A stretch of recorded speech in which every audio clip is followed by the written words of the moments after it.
ഏകനാം നാഥനെ എന്നെന്നും വാഴ്ത്തുന്ന ഏറ്റം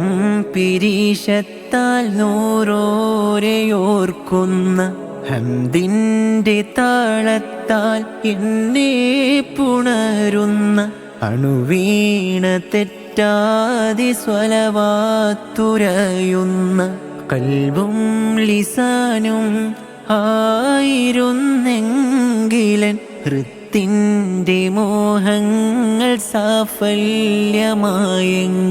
ദുനിയാവിൻ പിറകേൻ ജസദും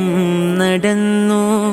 ദുരിതത്താലെന്നുമെൻ കൽബും പിടഞ്ഞു തുഴയില്ലാത്തോണിപ്പോൾ ഞാനും വലഞ്ഞു ഇറയോനിൽ എന്നുമെൻ വ്യതകൾ പറഞ്ഞു എന്നുടെ ചെയ്തികൾ നീയും പൊറുക്കേണേ എന്നെന്നുമെൻ കൽബ് നിൻറിളയിലാക്കേണേ നിന്റെ ഹബീബിൻ സബീലിലായി ചേർക്കേണേ റൂഹടരും നേരം തിരുഹലറത്തിലാക്കേണേ.